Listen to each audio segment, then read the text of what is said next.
The federal government has inaugurated an Interministerial Committee on Research and Innovation to ensure food security in Nigeria, energy security, and curtail the nation's dependence on import. Vice President Kashim Shettima, who inaugurated the committee at the State House in Abuja, charged them to work towards cutting down Nigeria's import bills by 50%.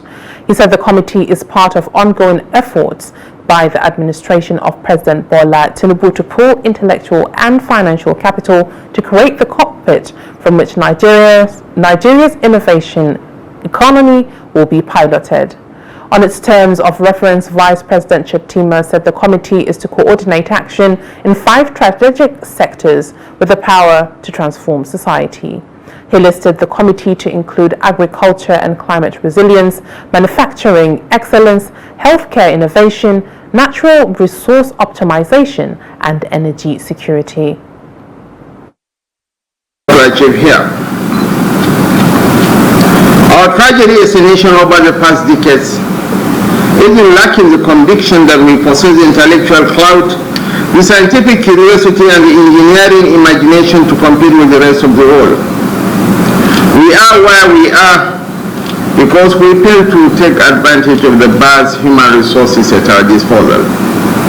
This was so because we have lacked, until now, a central brain, a coordinating nerve center that aligns our innovation energy across sectors and ministries. And that changes today. The purpose of this gathering, the inauguration of the Interministerial Committee on Research and Innovation, is to create the cockpit from which Nigeria's innovation economy will be piloted. We are breaking silos. We are pooling intellectual and financial capital. And we are imagining government not as a passive observer, but as an active co-creator of markets. Joining me via phone call to discuss this is an economist and economic analyst, Yusha'u Aliyu.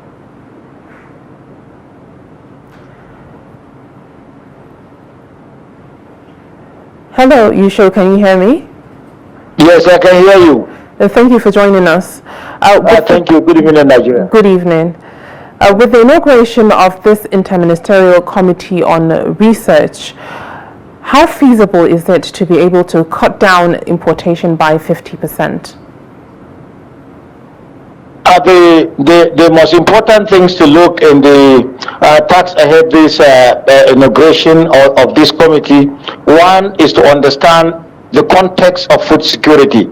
The second is to understand the context of energy security before we look at import dependence, because in each there is what is required to put a capacity to bring what is required to take advantage of the teeming population as well as the market situation. So in my own opinion, it's a timely inauguration, and it's a committee that deserves to work tirelessly to bring out what will bring Nigeria to have a stable food supply, and also not only stable food supply, but to have a supply of food that is commensurate with the income of the consumers.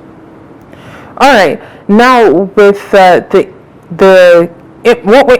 what impact would it have on propelling the nation's economy, as well as the inflation rate, which is at an all-time high at the moment?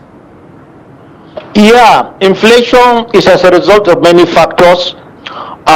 There are exogenous factors, there are indigenous factors, and there are also what you call cost effective implication. But what I am optimistic is the fact that if this committee diligently provide an opportunity for Nigeria to be able to produce what is required, then definitely looking at the input requirement of all classification of agricultural production as well as animal husbandry is very important. The second aspect is energy. Energy is also taking larger part of people's income, and therefore if we have an energy security that is well planned, then definitely we are expecting an energy plan that will be more efficient and also affordable.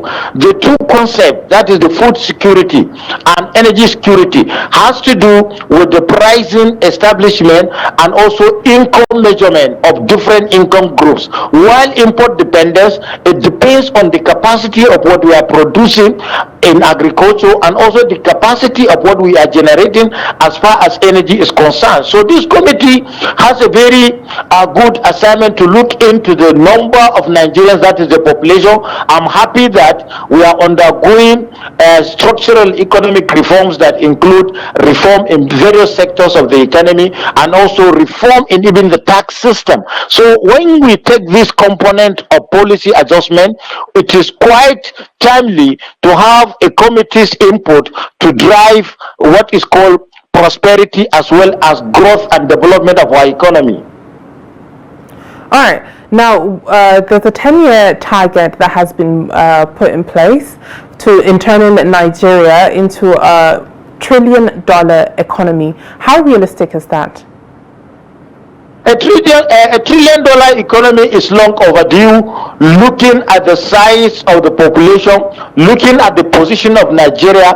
Remember, Nigeria is fourth largest population in the world and is the biggest economy in Africa. So targeting $1 trillion economy is very, very timely, and it is also appropriate. But what is more important is there is this to stabilize the domestic currency, because by stabilizing the domestic currency, the financial sector, which is the engine growth of both the food industry as well as energy industry, will streamline how investment is going to take shape and how value for money will be added to whatever that is produced, and at the same time also the projected economic growth of the nation can be achieved. And if it is being achieved, one fundamental aspect that we think is very relevant to whatever policy adjustment is a situation where you have collective prosperity. This collective prosperity has to do with encouragement to balance different income groupings, so that at any point in time the different consumers in the economy will be having an access to energy, access to food, and at the same time also access to the human capital development index, which education and health is also part of the development and growth process. All right, thank you very much, Yusha Aliyu, for joining us. Have a good evening.